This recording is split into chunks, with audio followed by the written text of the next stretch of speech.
Okay, now we're on round two.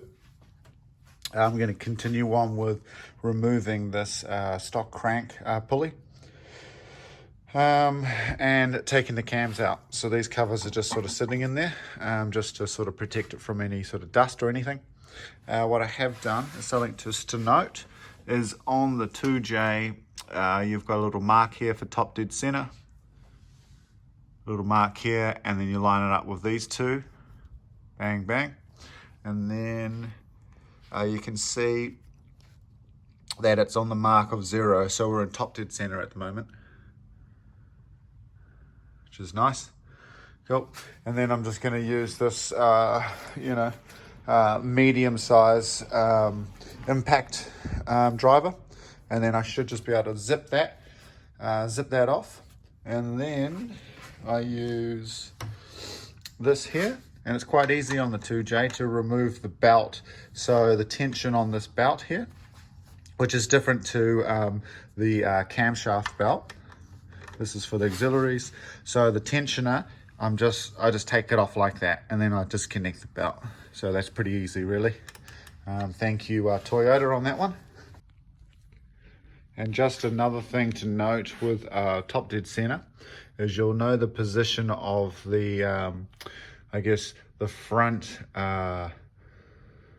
cam lobes. See how the tip of the lobe's facing in this way and this one's facing in this way. So that's a pretty good sign you're right on the money there.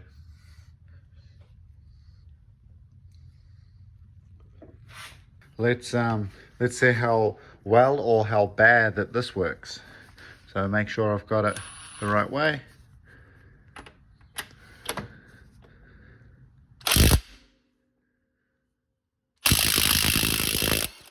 Boom.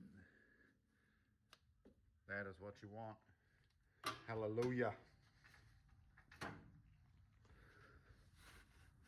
Nice. Just pull that tension off.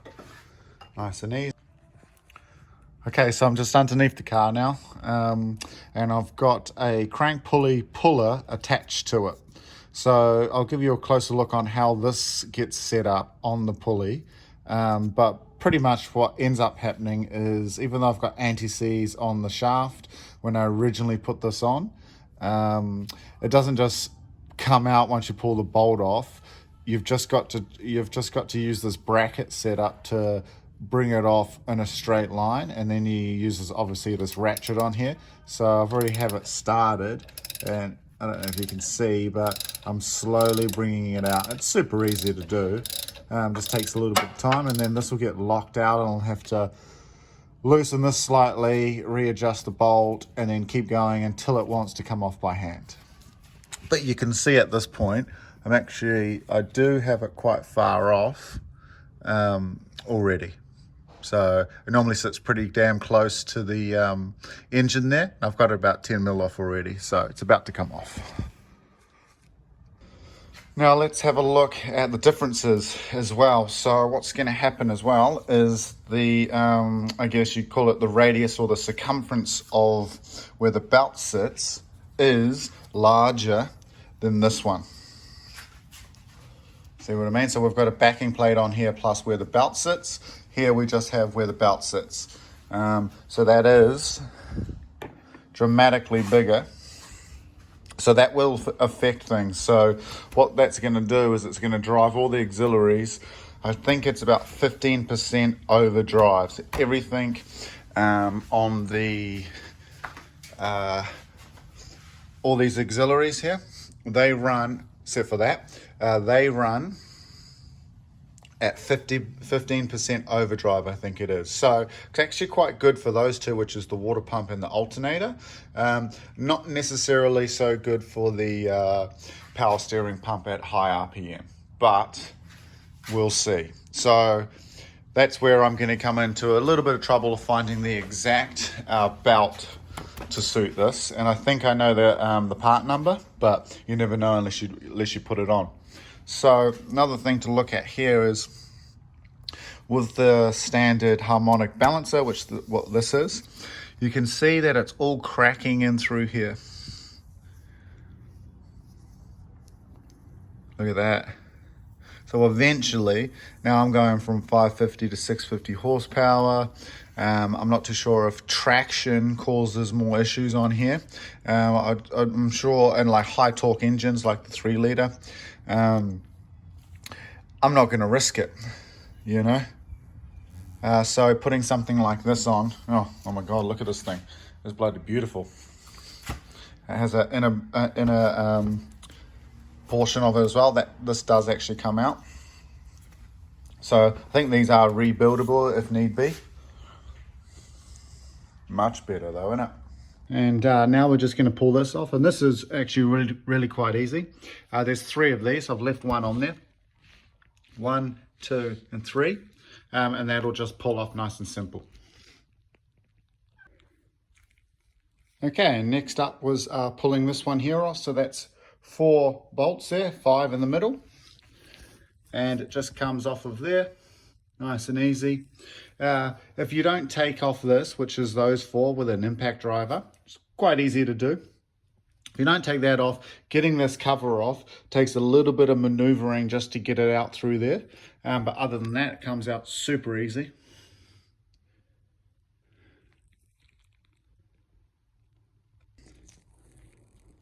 Okay, I'll just run over top dead center marks again. So now that we can see it, down here, get the light in there. You can see on the back there, I've just marked it up, but there's a couple of little notches, one on the actual casing and one on the gear there. So those 2 line up with that, what is that, with that keyway there as well. So they're all pointing up, that's lined up. We've got the notch on here, lines up with that one. And the notch on here lines up with that. Top dead center. Happy days. So I haven't disconnected any of the tension on the belt. This is running 100% perfect. And this is the type of movement, once you have tension, that you should have once you're all tensed up. Once you've got full tension on it.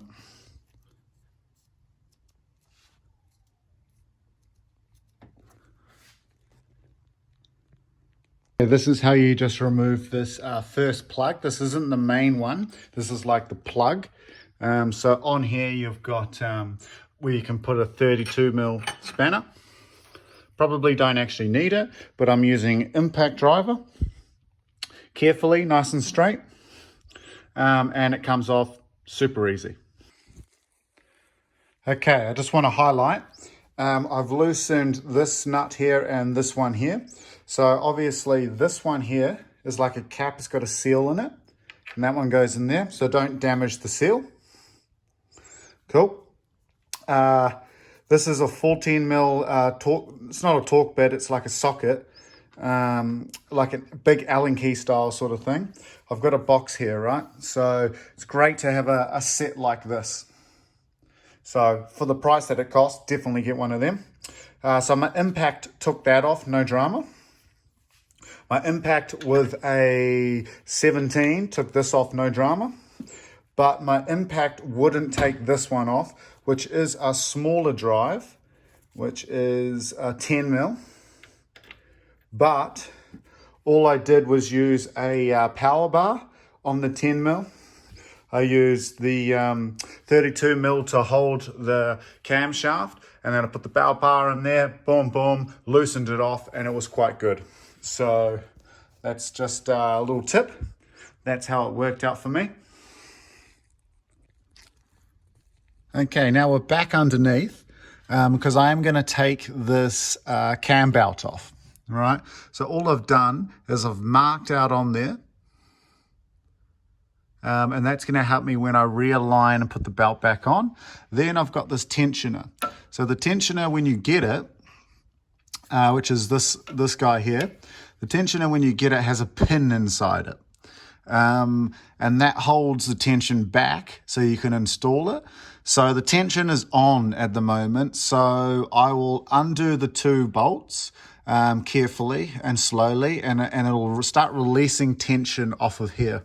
And then it'll sort of pop out, come off, And then I've got tension off of here and I can pull the belt off. Then I will find where my pin is and then I'll install it back into this tensioner. It won't be on the car, but I'll install the pin on the table. And it'll be ready for when I reinstall it back next time. So it's a good idea to keep those pins that you pull out when you first put these in. Alrighty. Okay, now you can see that I've pulled that tensioner out. And it's hard to sort of see, but I do have a billet tensioner arm there. So these are sort of renowned for having troubles with them. So this thing here. Nice and loose, ready for the belt to come off.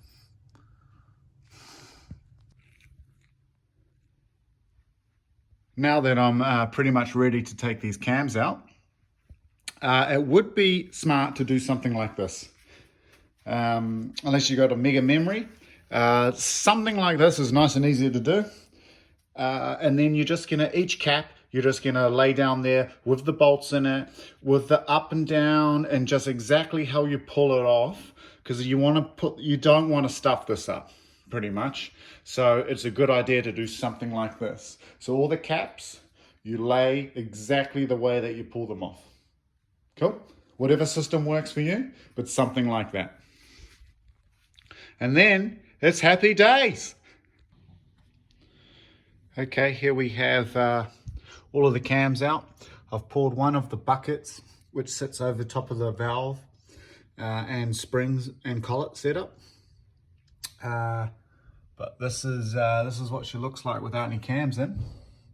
So this is generally as far as I've gone with opening up an engine. I've done plenty of cams, or a few cams, but I haven't actually replaced springs.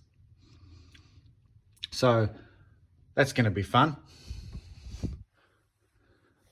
And then this is my setup over here. Generally, you don't really need to put the cams down there, but it's really good practice to have it all numbered and all set up just like this. This magnet is super key to a lot of this. So where am I at? So if I just take out this one, as you can see, it comes out relatively easy, super easy actually. And if you've got to shim your valves, that they call, give a bit of valve clearance, see this little notch here? This gold plate is the shim, and that'll pop out and you would change your shims. I'm not up to that stage yet, and I really hope I don't have to, but I'll figure that out soon anyway. And that's my hose lead that goes on there. Bam, just like that. Okay, and here it's pretty much set up. So if I go silent for a second, you can hear the air line is on, but what goes around the rings is it does lose a little bit of air. So I've got it set up at about maybe 45 PSI. And as long as you've got a constant flow of air, you're good to go. So you can see that I've got my bar on here. And if we go in close, keep an eye on those if it focuses. See how I'm dropping there? So that's all I'm doing really, and those two puppies will come loose. And that's what it looks like. And then I'll pull this off. So my keepers are out. And then I've got a valve stem seal, which I'm going to pull out. And I've got a certain tool for that. And that tool is, excuse me, it's a bit messy around here, is this one here. So this is from Repco. It's about $44, worth every penny. It's nice and easy to get them out. So all that really happens here is, if I get this into here, it's a bit hard to do with one hand, twist, bang, there she is. So if I put that down there,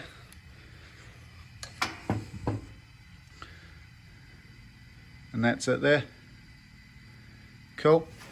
And then what I have sitting over here is I have, with these Kelford springs, this setup wants me to put on a washer first down the bottom, and then a spring goes on, and then I come back over here.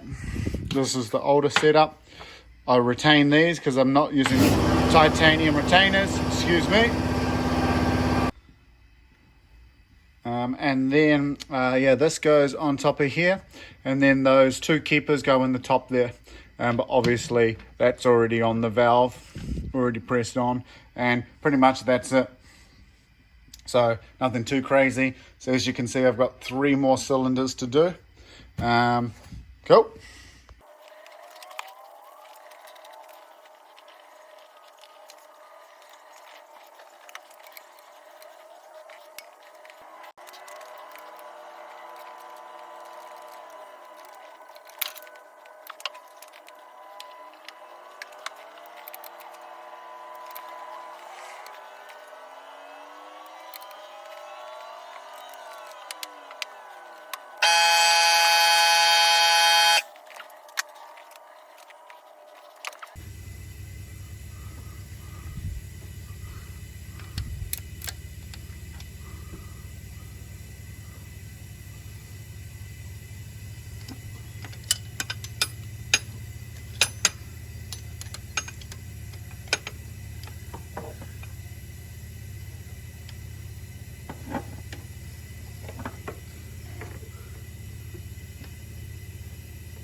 And I've now got the cams in.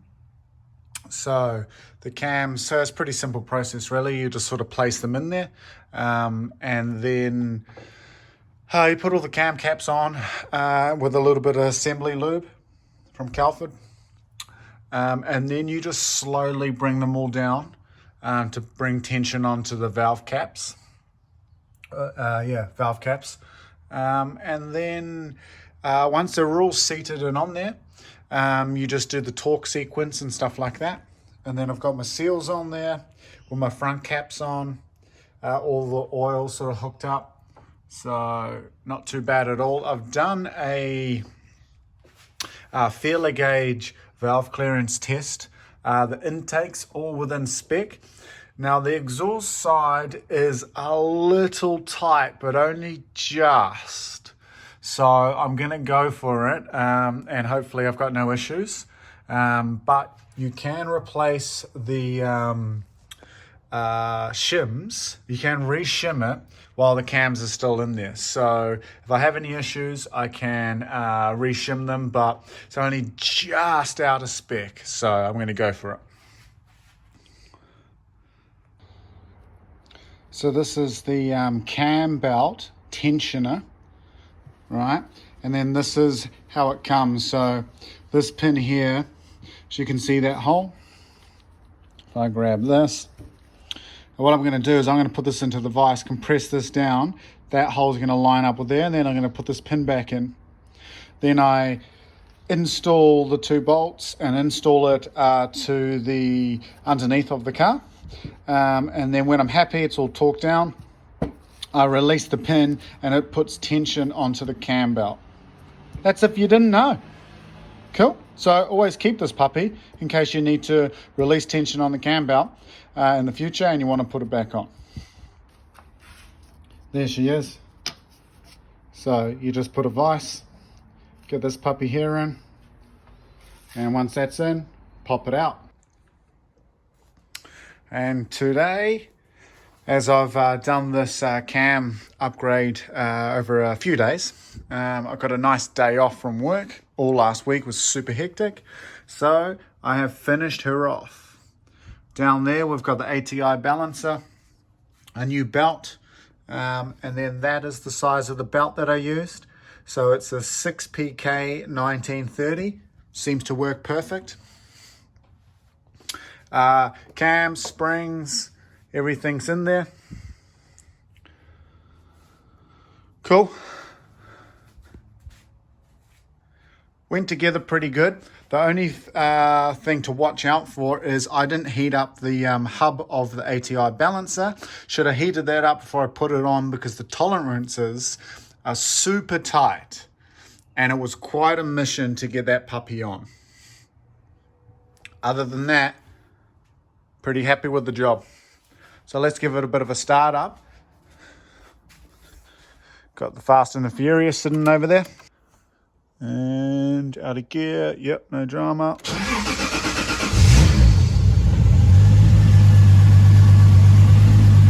Idling pretty good.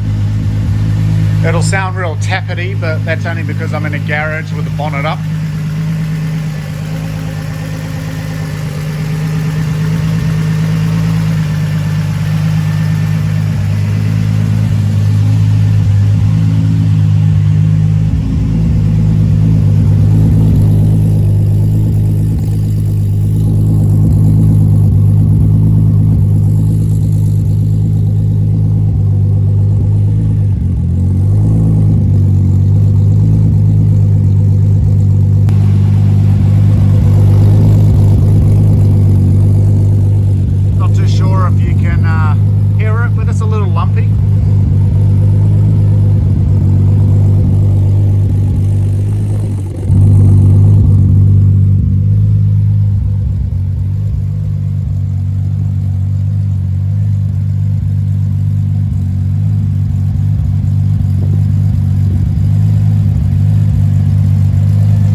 So I put the bonnet down mid idle, just to try and get rid of the drown the sound of the engine.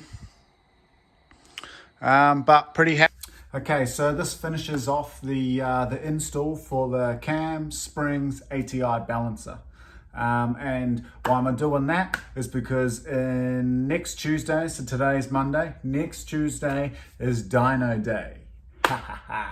So hopefully, because nothing is set in stone, hopefully I can go from 550 wheel horsepower at 18 psi, and maybe we can push about 26 psi and get close to the 650 horsepower mark. The whole reason I'm doing the ATI Balancer and the cams is so it can flow more, it's a little bit safer with the balancer, and we can have some more power. The reality is I probably won't even be able to use that power until I get into end of third and all of fourth.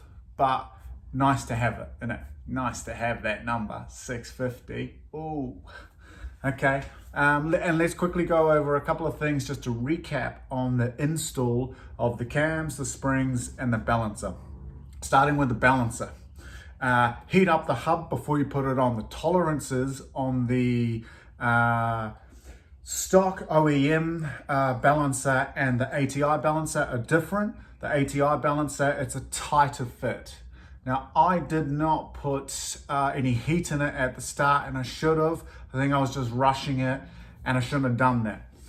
Because it was difficult to get the last 20 mil of depth on there. I had to really sort of heat things up, get a big power bar on there. It was a little bit scary. All good.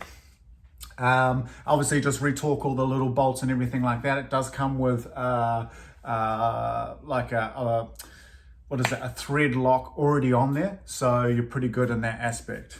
Cool, moving on to the springs. One thing that I didn't actually show on camera is I dropped one of those valve keepers, little tiny valve keepers. I dropped that all the way down into the sump. Now that could be quite devastating, but it went down a main gallery all the way to the sump. All I did was get a magnet, and then I took off on the top of the sump, just so happens to be in the same area, a factory level sensor. I was able to take that off, put a magnet inside the oil, boom, boom, boom, click, pull out the keeper, happy days. Put it all back on, happy days. Another tip, when compressing the spring, put your finger over the retainer that has the keepers already in there. Put your finger over the top, boom, boom, boom, down, and then you'll feel it. And then that's the best way to do it. But at the same time, block all galleries off so you don't lose any. Because it could have been bad, but it wasn't. Worked out okay.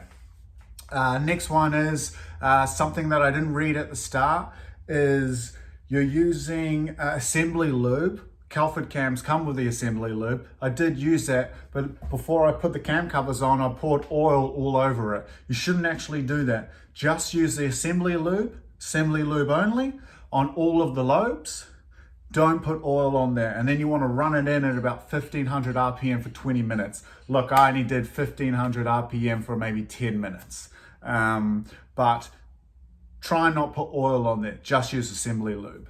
Other than that, it's all pretty self-explanatory. The belt that I'm using for my auxiliaries can be quite hard to find out what size you need. I messaged Golby's Parts. They said 2 different belts.